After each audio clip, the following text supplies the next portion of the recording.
The Zarnok Empire was one of the strongest forces in the galaxy. Their ships were huge, fast, and deadly. For centuries, they had taken planets without much effort. Most species surrendered before the first shot was fired.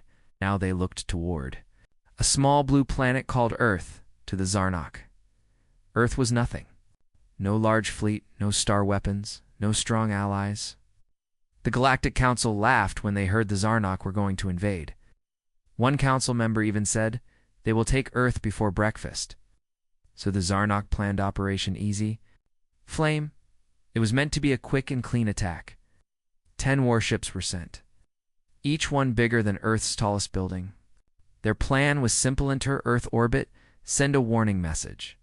Destroy 1 or 2 cities to scare the humans, then demand surrender. Commander Vorax was in charge of the lead ship Hammer of Dawn. He was proud. He believed the mission would take less than 1 Earth day. As his fleet jumped into Earth's orbit, he smiled. But then, something strange happened. There were no Earth defense ships in orbit.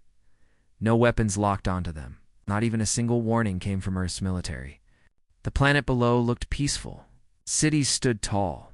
Lights were on, but there was no movement. No cars, no people, no sound. Scan the surface, Vorax ordered. The scans showed the same thing. The cities were full of buildings and machines, but no life signs, not even birds or insects. It was like the entire population had vanished. "Where are the humans?" the second officer asked. "I don't know," Vorax replied, his voice growing cold. "But stay alert. Something is wrong." He ordered his ships to spread out and scan. Deeper, he thought maybe the humans were hiding underground. Maybe it was a trick. Just then, the Hammer of Dawn picked up a signal. It was weak but clear. A small satellite, old and covered in space dust, had come online. It was broadcasting something in Earth's ancient language. "What does it say?" Vorax asked. The translation came through slowly. "To those who invade, this silence is your." First warning, the room went quiet. Vorax tried to laugh. "What kind of warning is that?" But no one else laughed. One of the support ships, Blade of Night, moved closer to Earth. It hovered above an empty city and started scanning for energy signatures. Then suddenly the ship vanished. No explosion, no distress signal, just gone. "What happened?" Vorax shouted. No one knew. All systems said the ship had been there, and then it wasn't. Like it had been erased.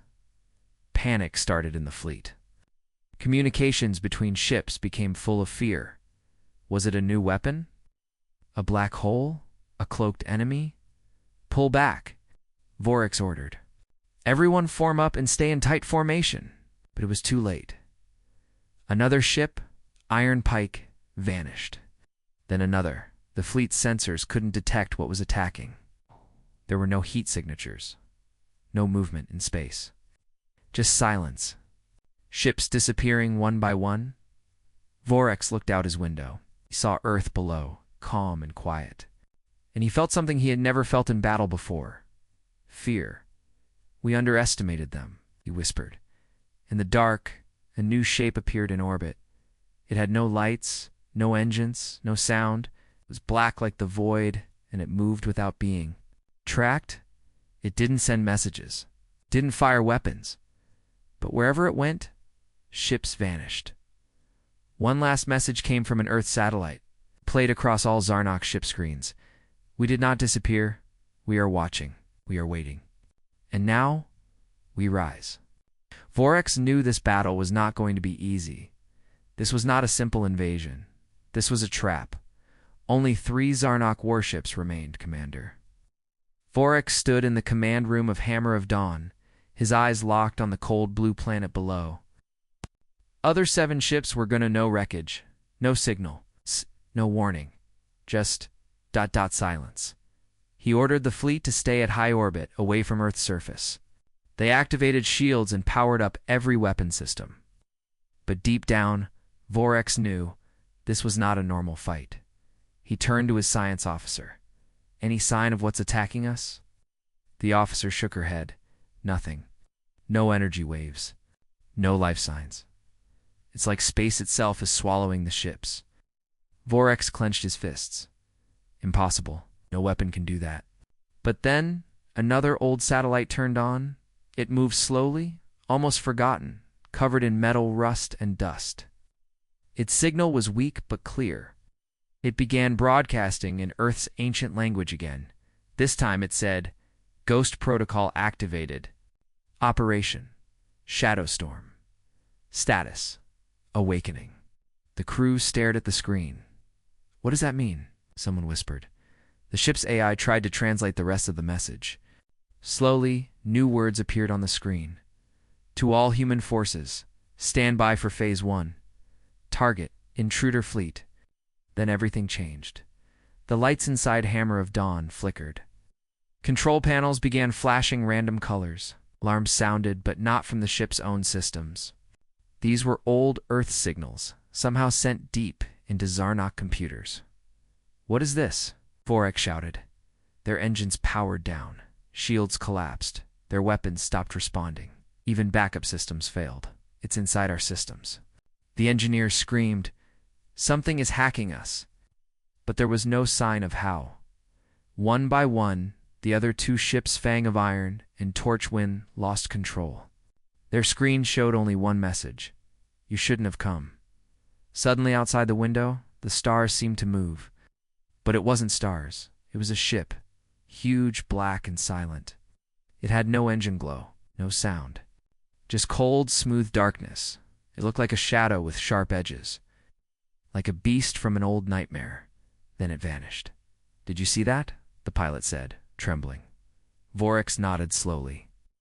"Yes, and I think that's what's been hunting us." Just then, a sound came through their audio systems. It wasn't a voice. It was a low, rumbling hum. It shook the walls of the ship. Some of the crew covered their ears. Others began to panic. "It's not a sound," the science officer whispered. "It's a signal, a pulse." The AI confirmed it. Earth's old satellite was sending a frequency directly into the minds of the Zarnok crew. Some crew members collapsed. Others began seeing images of humans wearing black armor, walking through fire, fighting creatures no one could name. And behind them stood tall machines. Not just machines, giants made of dark metal, with glowing red cores watching. Waiting. "What are these things?" The officer gasped. The satellite answered with one last word: "Guardians." Then, the Fang of Iron exploded without warning, but not like a normal explosion. It folded in on itself, like being crushed by an invisible hand. "Open a jump gate." "We have to leave," Borek shouted. But the gate didn't open. Another screen lit up. "No one leaves. Ghost protocol complete. Phase 2 begins now." A second black ship appeared outside. This one was even larger, shaped like a triangle with no windows, no guns, nothing. It hovered above Earth like a shadow cast by a forgotten god. Then, Earth itself started changing. New satellites appeared. They had been hidden disguised as space junk. Now, they powered on and linked together, forming a massive grid. From the center of the grid, one final signal was sent. The ship's AI screamed in warning. "Warning. Reality distortion detected." "What does that mean?" Vorek shouted. "Commander," the science officer said in a cold, shaking voice, "I think they're bending space." The stars outside twisted. Light bent. Black. Space itself rippled. A black portal opened behind. Hammer of Dawn, huge and silent. Something was coming. Something unthinkable. Before the invasion, before the silence, Earth had sent warnings, but no one listened. Months before the Zarnok Empire launched Operation Easy Flame, a small human envoy stood before the Galactic Council. Their ship was small, unarmed, and old. The human ambassador was an older man named Elias Thorne.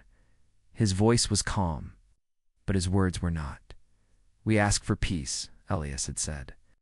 "Earth is not looking for war." A Borkar diplomat laughed loudly. "You don't have the strength to make war." But Elias didn't smile. "Then at least listen to a warning," he said. "Do not attack Earth. If you do, you won't fight soldiers or fleets. You will awaken things that were never meant to rise again." The room laughed harder. The Galactic Council didn't take Earth seriously. They saw humans as weak and strange, a primitive species with no real technology. But one race did not laugh. The Seraph, ambassador, silent, pale-skinned figure, leaned forward and spoke quietly. He tells the truth. My people remember what Earth created. Long ago, they do not make war like us. They vanish, they plan, and then they end everything. But once again, the warning was ignored. The Zarnok leader, Supreme Strategist Helrox, ordered the invasion of Earth a week later. We will crush them in a single day, he said. Let the galaxy watch and remember the name Zarnok forever. Now, standing on his damaged bridge, Commander Vorax finally remembered the warning. The stars around it no longer looked normal. Space twisted. Light shimmered. The air inside the ship felt heavier. The crew spoke in whispers now, as if afraid to wake something. Suddenly, the ship's AI picked up a signal. It was a video. From months ago, it showed Elias Thorne again, speaking from an Earth bunker. If you are seeing this, Elias said, then you ignored the warning. Ghost protocol has begun. Your fleets are gone. Your sensors lie. The sky around you is not what it seems. It gave you every chance. You chose arrogance. The screen changed to images, dark labs, huge machines, human scientists working with alien tech. Strange symbols glowed. Weapons that didn't look like weapons. One line appeared across the screen. Project Black Signal. Status armed. Vorax stepped back. What is Black Signal? He asked. The AI couldn't answer. Suddenly another ship appeared outside, black, smooth, and silent like before. But this one had markings. Red glowing symbols ran along its surface. Then a voice came not from speakers. But inside the crew's minds, you were warned. Now you will understand. The black ship moved toward them slowly. No weapons fired. No energy spikes. But every screen on Hammer of Dawn went black. Only one word remained. Observe. The crew turned to the windows, far below, on Earth's surface. Something massive began to rise from under the ground. Dust and metal shot into the air. Entire city blocks lifted like they were made of paper. A giant machine stood up tall as a mountain. Black metal, red lights. Its chest opened, revealing something pulsing inside. A power source? A weapon? No, something alive. The machine began walking, and with each step the space around it twisted. Even from orbit, they could see it changing. The planet's energy field. It's a guardian, whispered the science officer. The same ones we saw in the visions. More machines began rising across Earth. 10, 20. Each one different, each one ancient, each one built for one purpose, to erase intruders. Then the Earth satellite spoke again. They were made for extinctionally valid defense. They were never used until now. Vorax felt the weight of the truth crash down on him. This wasn't just war. This was punishment. Earth didn't build fleets like other species. They built secrets. They built machines. So deadly, even they feared using them. And now, the galaxy would learn what Earth really was. Not weak. Not forgotten, but waiting. Commander Vorax sent a desperate message to Zarnok High Command. His words were short, filled with panic. We are not facing humans. We're facing something else. Send reinforcements immediately, or we will all vanish.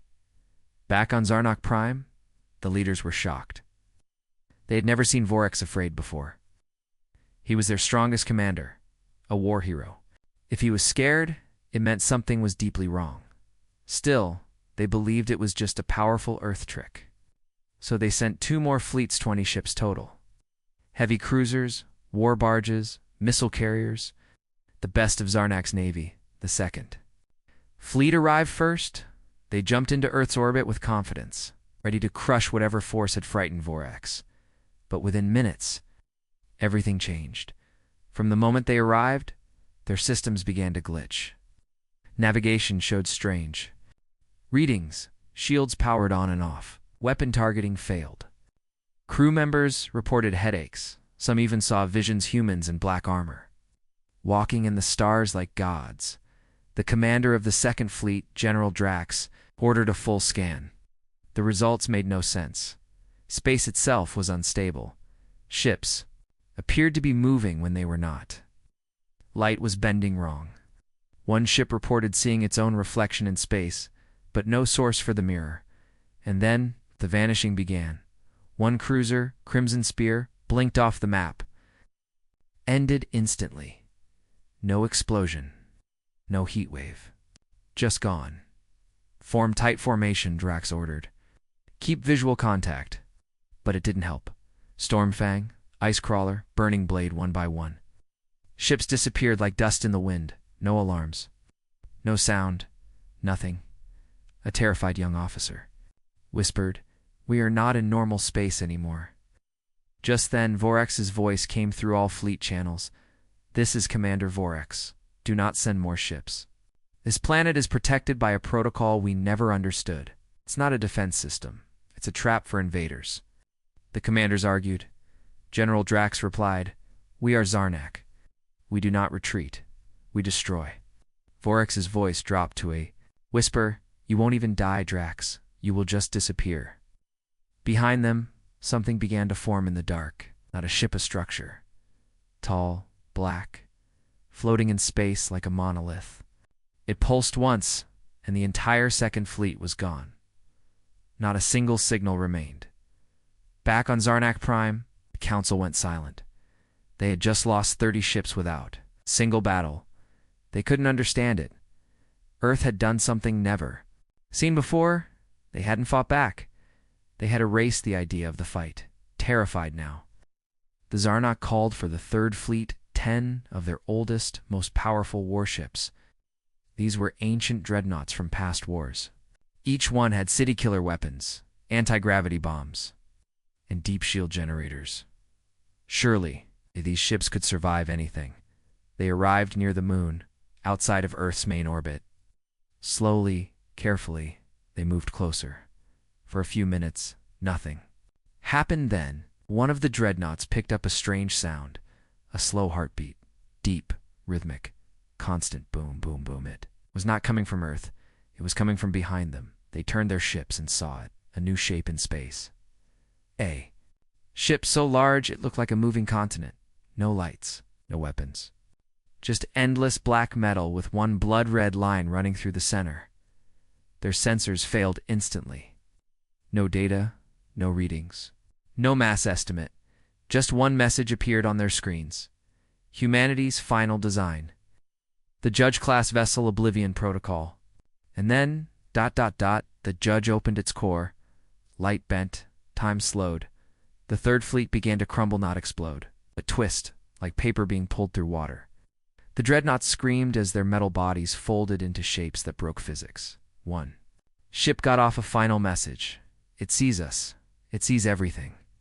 Then silence. Nothing remained. No wreckage.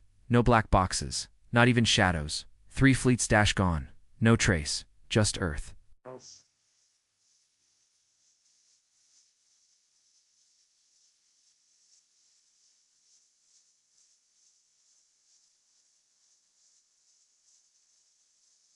Spinning.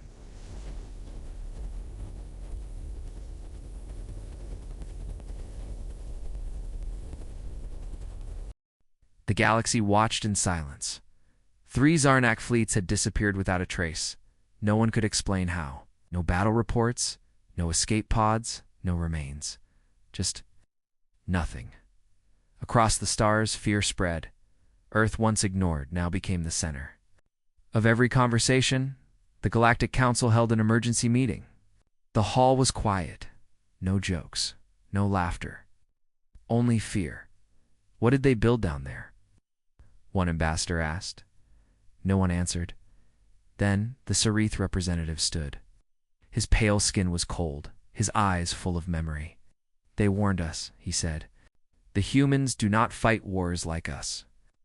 They do not strike first, but when they strike back, they end everything." That same day, across the void, something massive moved near Earth. It came slowly, out of the dark, without any light or sound. At first, no one noticed. Then telescopes on nearby moons picked up the shadow. Not one ship, not 10, but hundreds. Earth's Black Armada had awakened. Each ship was shaped differently, some like sharp triangles, others like floating pyramids or twisted rings. But they all had one thing in common. No engine glow, no heat, no signal. They moved without pushing space. It was as if they were part of the void itself, the lead ship. 10 times bigger than Zarnak's dreadnoughts, had no windows, no markings except a single red line running across its surface. They named it the Hollow Sun. The Council sent scout drones to observe, but the drones went blind the moment they got close. One managed to send back a single image. It showed human figures inside one ship, but they were not normal soldiers. They wore black armor with glowing eyes. They stood still, unmoving like statues. Around them floated strange symbols, glowing blue and red, as if reality was bending around them. One scout AI recorded a strange reading. Biological presence, human, but energy level, unknown, possibly beyond baseline physics. The humans weren't using regular technology. They were using something else. Some called it advanced science. Others called it magic. But deep inside Zarnak Prime's military base, a general said it clearly. This is no fleet. This is a grave warning. Commander Vorex, still alive on his damaged ship Hammer of Dawn, watched it all from afar. He had been spared, but no one knew why. He whispered to himself, "This is the real face of Earth." He tried to hail the human fleet, to surrender. "We understand now. What do you want?" There was no reply then. One small Earth drone appeared near his ship. It sent one message. Judgment is not given, it is taken. Suddenly, stars around Earth began to dim. Sensors across nearby systems picked up gravitational waves, huge ones, as if massive objects were moving through space without being seen. Then something impossible happened. The hollow sun opened. A circular hole formed in the center of the ship. From it came a beam not of light, but of nothingness. It didn't destroy, it simply erased. A small moon near Earth was the first to go. Not explode, not break, just vanish, as if it was never there. Other races tried to send messages to Earth. "Please stop. We respect your strength. We offer peace." But the Black Armada said nothing. It didn't speak. It didn't demand it. Only moved forward. The galaxy now realized something terrifying. Earth wasn't trying to win a war. Earth was removing threats. One by one, quietly, permanently. Vorex begged his leaders to stop all action. "Do not send more fleets," he said. "Do not speak against Earth. Do not look toward them." But his warning came too late. One Zarnak. World Trenver 9 launched a long-range missile toward Earth, a final show of strength. It never reached its target. Instead, the hollow sun turned, and Trenver 9 disappeared. An entire planet gone. No flash, no explosion. Just a hole in the star map where a world used to be. Across the galaxy, species fell silent. They realized Earth was not what they thought. They hadn't discovered a weak planet. They had woken something far worse. After the loss of Trenver 9, the Zarnak Empire finally understood. This was no ordinary war. This was survival. The council called a secret meeting. No reporters, no guests. Only fear sat in the room. "We cannot win," said General Tharn, voice shaking. "We must speak to the humans." No one knew how. Earth's Black Armada did not respond to hails. They didn't reply to peace messages. They didn't answer when other empires begged for talks. One ambassador whispered, "What if they no longer speak to outsiders at all?" Still, the Zarnak had to try. They chose an old diplomat named Rellenweiss. Careful, respected. He had met humans once before, long ago. Now, they sent him with one task: beg for mercy. His ship was small, unarmed. Glowing with white lights to show peace, it moved slowly toward the edge of Earth space, careful not to enter too deep. When he arrived near the orbit of Mars, the stars around him grew still. No sound, no signal, only the deep cold. He sent a message, soft and clear. "This is Envoy Rellan of the Zarnak. We surrender. We ask for forgiveness. We offer anything: resources, worlds, even ourselves.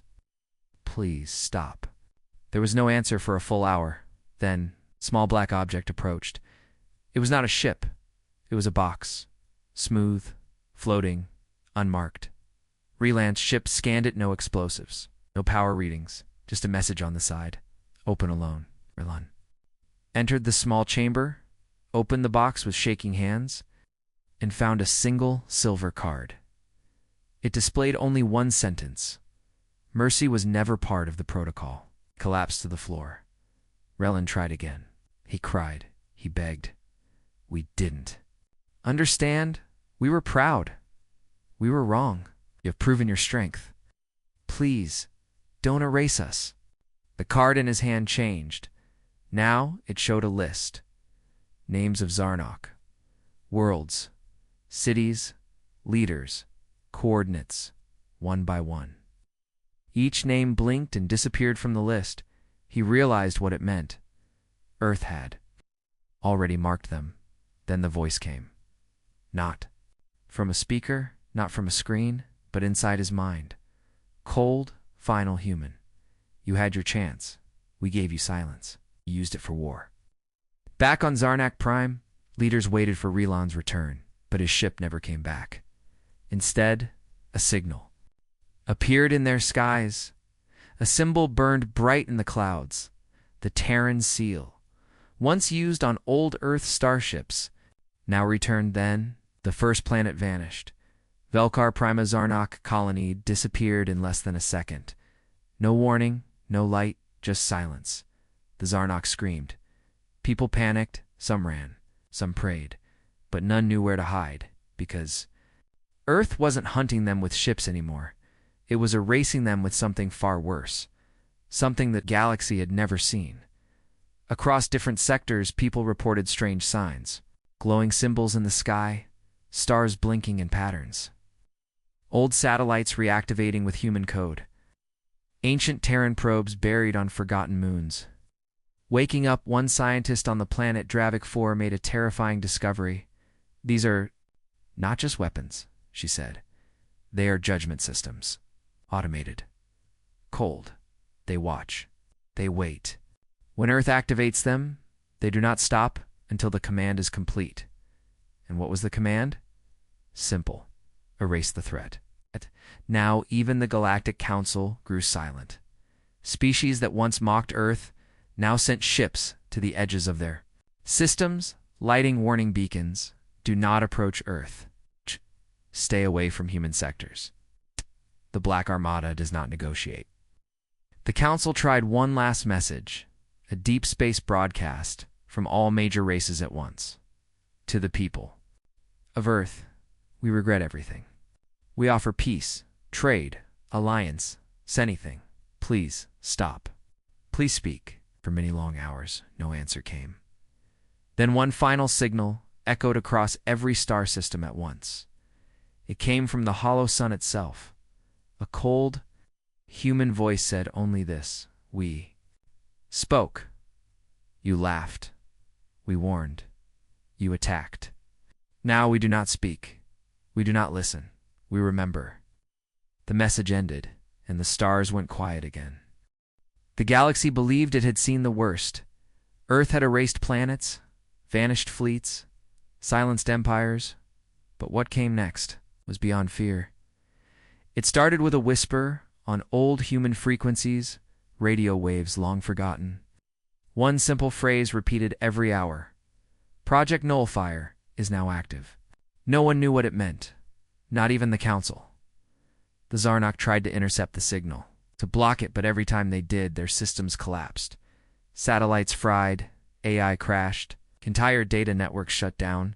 Across 3 galaxies, people began hearing strange things in their dreams, distant voices, slow heartbeats, and images of a black star falling from the sky. Then the stars themselves began to disappear. One by one, small suns in outer systems blinked out, not exploded, not destroyed, just gone. No heat, no gravity, no light.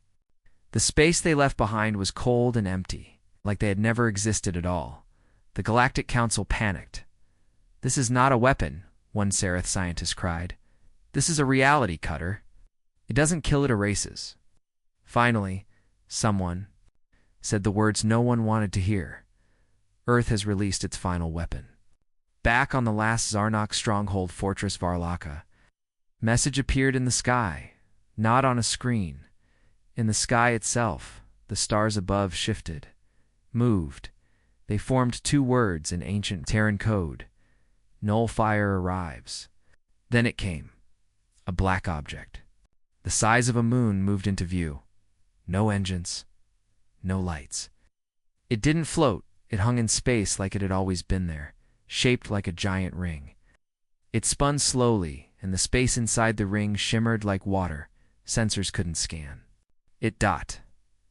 AI couldn't map it. No sound. No signal. Just the feeling of being watched by something older than war itself. Commander Vorex, still alive but broken, watched from his escape ship. He whispered, "Is this what they kept hidden all these years?" The answer came quickly.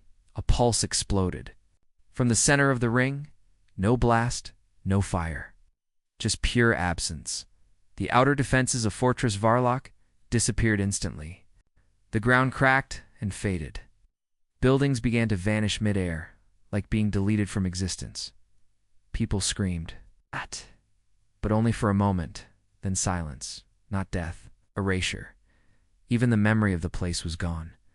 Some survivors tried to retreat, but as they flew away, their ships melted into black dust, and their names were removed from system records. It was like they had never been born.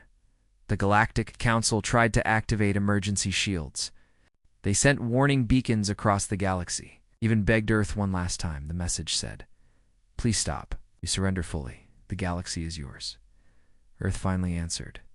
One voice. Cold. Human. It spoke only once. "This is not conquest. This is correction." Suddenly Nullfire began to divide. Not into more ships, but more rings. Each one opened quietly in a new star system. Each one began spinning. Raced. The galaxy fell into chaos.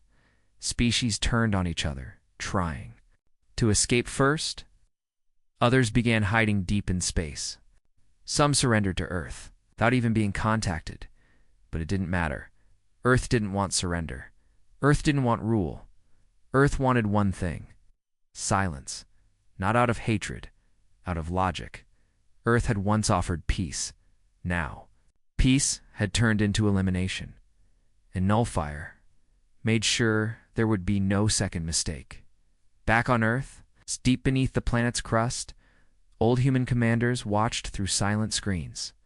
One general said, "The galaxy never understood us." Another replied, "They still don't." Far above them, in the stars, Nullfire continued. It's cold work. The last weapon had entered the war, but it was not war anymore. It was the end of war. The galaxy was quiet, too quiet once. I said those of systems. Glowed with life. Ships moved between stars. Cities shined on planets. Races traded, fought, laughed. Now many of those stars were gone. The systems didn't just fall, they vanished, one by one, because Earth had sent Nullfire. It was not a fleet, it was not a weapon. It was a decision. From the edge of the galaxy, a lone scout ship from the Threx Union floated near an old transmission hub. The pilot, Syrah, had watched dozens of worlds vanish. Her people never attacked Earth, but they stayed silent when the others did. Now she feared that. Silence wasn't enough. Her ship picked up a final message. It came from Earth's deep space beacon. The message wasn't sent. It was simply there, like a stone placed in space. It said, "The correction is complete. Earth will sleep again. Do not wake us." Then Nullfire stopped. All of it. The black rings froze. No more pulses. No more erasures. Just stillness, like statues in the sky. Some systems began to breathe again. Ships emerged from hiding. Governments tried to rebuild. No one spoke of revenge because no one dared. The name Earth became a warning, a shadow, a myth. Children were taught to whisper it. Soldiers were trained never to enter Terran space. Ancient maps were burned. New ones placed a red circle around the Sol system. Inside that red line, no one went, no one called, no one watched. Some wondered what was Earth now. Was it still alive? Was it sleeping? Or had Earth erased itself too? Many believed the last theory, that Earth, after finishing the correction, had erased its own weapons, its own secrets, and even its own memories so that no human could ever use them again? But one man knew the truth. Commander Vorks. He was the only Zarnok left who had seen Earth's true power. He now lived alone on a small asteroid base near the galactic rim. His body was weak, his spirit broken. Every day he stared at the stars. Every night, he remembered. He didn't speak often, but once a young officer asked him, what was it like? Really, Voreks closed his eyes and said, they warned us. That was the hardest part. They told us they didn't want war. But we pushed, we laughed. He paused, and when they rose, it wasn't anger, it wasn't hate. It was silence. Cold, endless silence. The officer nodded. Do you think Earth is gone now? Voreks stared out the window and said softly, no. Earth is not gone. Earth is waiting. In the deepest part of space, past where stars still shine, past where maps dare to mark, a single object drifted. A capsule inside. One signal pulsed every 100 years, a signal in human code. 4 words, do not return here, and below it, burned into the metal. We offered peace. Final words, the galaxy learned too late that Earth was not weak. It was patient. It was smart. It was ready. And when the galaxy crossed the line, Earth didn't fight to win. It fought to end the fight forever now. In the dark, among stars left untouched, legends grow of ships that don't make noise, of black rings that spin without heat, of a planet called Earth that spoke once and then never again.